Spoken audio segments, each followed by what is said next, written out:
What's good, Silver Gang?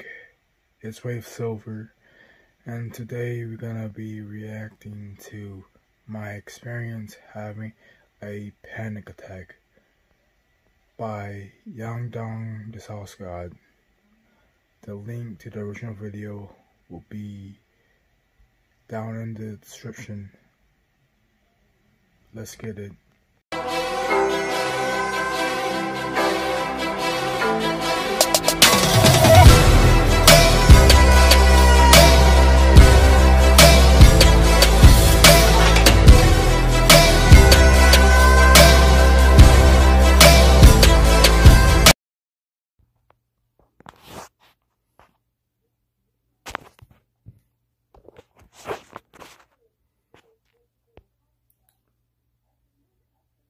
So I get out of the shower, I walk into my room, I grab my phone, and I lay on the floor. Butt-ass naked, wet, and scared. I thought to myself, if I don't get help right now, I'm gonna pass out, I'm gonna suffocate in my sleep, and I'm not gonna wake up.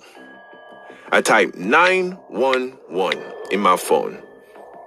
And then I stop. I think to myself, am I really about to let these people in my apartment complex see me like this, bro? Are you good? You know how embarrassing that would be? I mean, you're having a panic attack, so here's what happened. It was after school on a typical hot sunny day in Jamaica, and I'm on the blacktop basketball court by myself shooting hoops in my school uniform.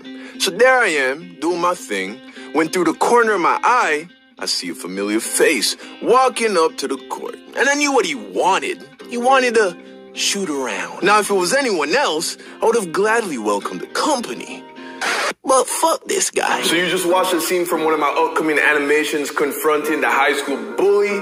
It's gonna be fire, but in order for you to fully enjoy it, I need you guys to go watch my last animation trying to impress the high school bully. I promise you, you're gonna be glad you had watched that one before this one comes out.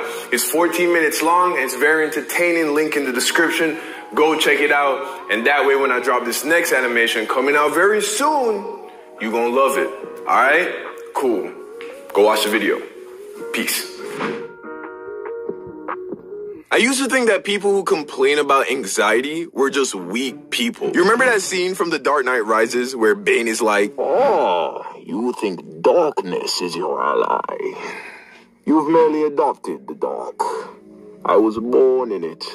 Molded by it. Nigga, that's me in stress, nigga, that's me, bro, that's how I feel. I was born into stress, molded by it, because I was born and raised in the murder capital of the world. Side note, apparently El Salvador just passed us for #1, which either means progress, or El Salvador is now literally the footstool of Lucifer. Either way, second still pretty bad. You want to know what the news sounds like every night in Jamaica?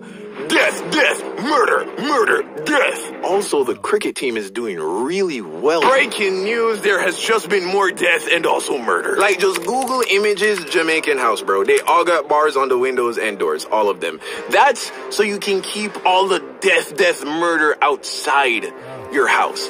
In America, you lock your door with a cute little key. I knew the word master lock before I knew when my birthday was, because that's the brand of padlock you use to lock your doors at night. It's basically voluntary imprisonment. So when I hear people complain about having anxiety, I'm like, okay, nigga, you go tell me that you too hot next or hungry? Welcome to life, bro. Just be glad you didn't have to participate until you became a teenager. I always thought anxiety was normal. Like, for as long as I can remember, I've never woken up and just felt calm, you know?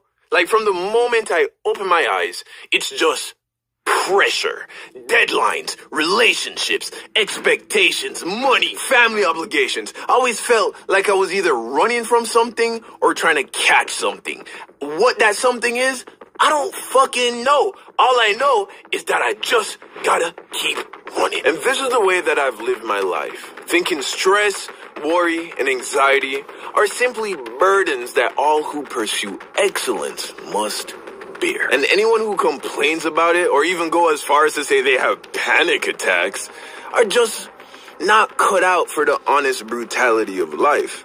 But one day, that all changed, and I had my first ever full-blown panic attack, during which I truly believed that I was going to die. It was in the middle of the day. I had gotten maybe 2 or 3 hours of work done when I sat on my couch feeling very sleepy, which I thought was very weird because I had just finished my 3rd cup of coffee for the day, and it was maybe 1 o'clock. I remember feeling lightheaded and hot, but the heat was coming from inside my body.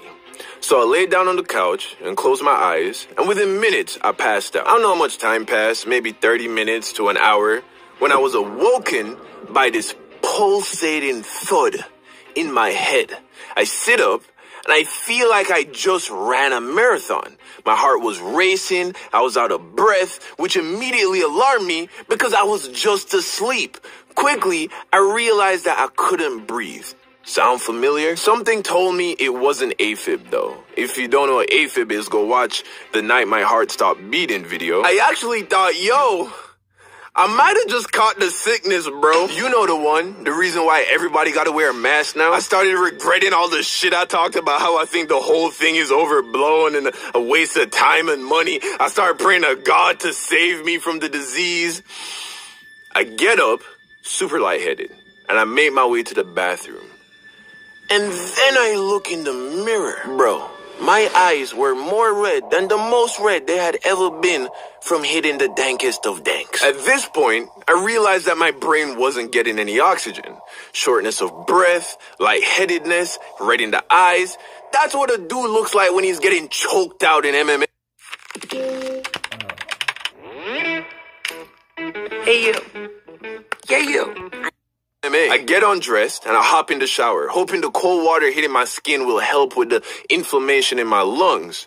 But I honestly couldn't stand under the water for even 10 seconds. I felt like I was going to pass out.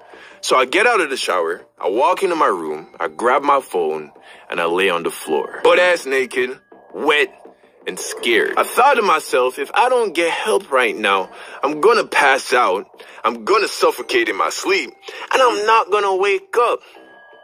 I type 911 in my phone. And then I stop. I think to myself, am I really about to let these people in my apartment complex see me like this, bro? Are you good? You know how embarrassing that would be? If I'm gonna leave this apartment on a stretcher, it better be in a body bag. Also, there is a chance this isn't gonna kill me. And if I call this ambulance, I'm about to get hit with like a $4,000 hospital bill. Are you good?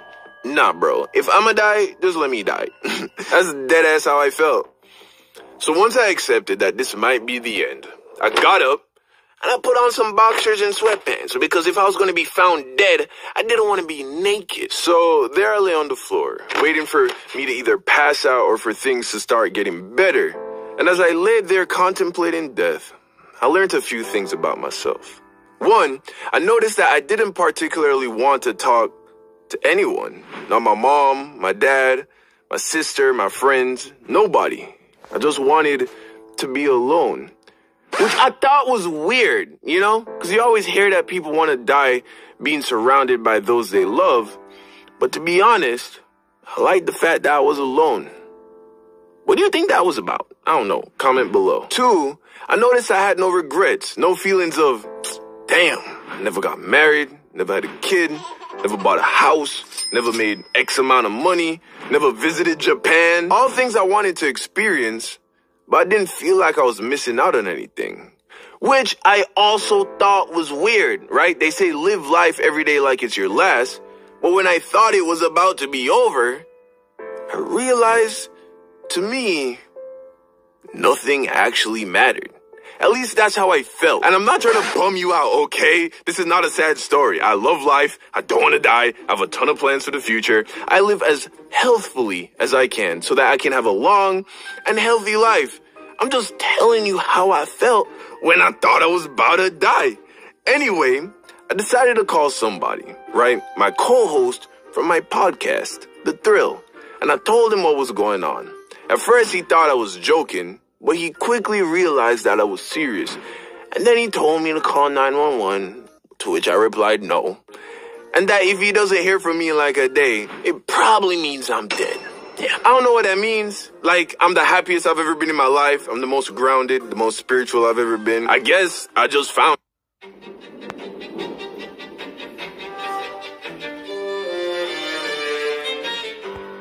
out that I'm not scared to die, which I think is a good thing.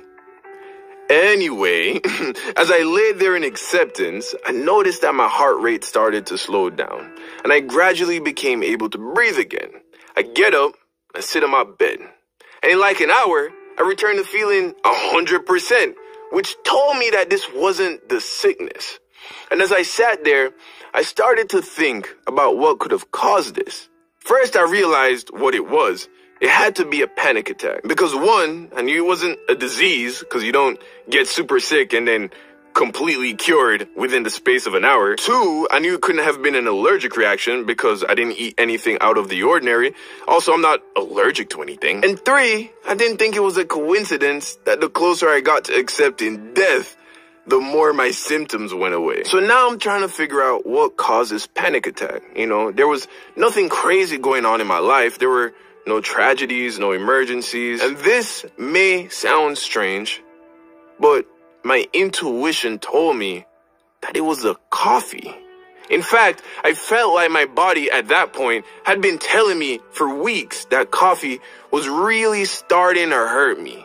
But because I'd been drinking coffee every day for years, I ignored it. On March 19th of this year, I quit vaping and I quit nicotine for good. Haven't touched it since. On May 26th, I quit using Magic for good, aka, you know, the good grass. And the 4th of July weekend was the last time I've had a sip of alcohol. Coffee was literally the only thing I had left, nigga. That was it. That was all I had. But something deep down was telling me it had to go. So I threw it all away and said no more, never again. And after the first week of hell passed, of me detoxing the caffeine, my anxiety went away. And look, I'm not a psychologist, and I know that anxiety can be caused by an array of things. And I've always known that coffee isn't the best thing in the world, but if you told me a year ago that all of my anxiety was coming from drinking caffeine, I would have said you were fucking crazy. But when I say my stress levels, my quality of sleep, how my stomach feels, how I feel on a day-to-day, just how at peace I am. When I say that all those things have improved tenfold since quitting coffee, I am not exaggerating. Now, I'm not telling you to quit coffee. Do whatever the fuck you want. I'm just sharing my personal story, my personal opinion. All I'm saying is that if you feel like your life is filled with stress and you think that it's coming from all these other things in your life, but you also drink a ton of coffee, maybe consider giving it a break and seeing how that makes you feel. All right. Thanks for watching. Make sure to like and subscribe. Share this video with a friend, especially if you have one that loves coffee. I love you. Like and subscribe. I'll see you again soon. We gotta go! That was my reaction. If y'all enjoyed, like, comment, and subscribe. Until next time, peace.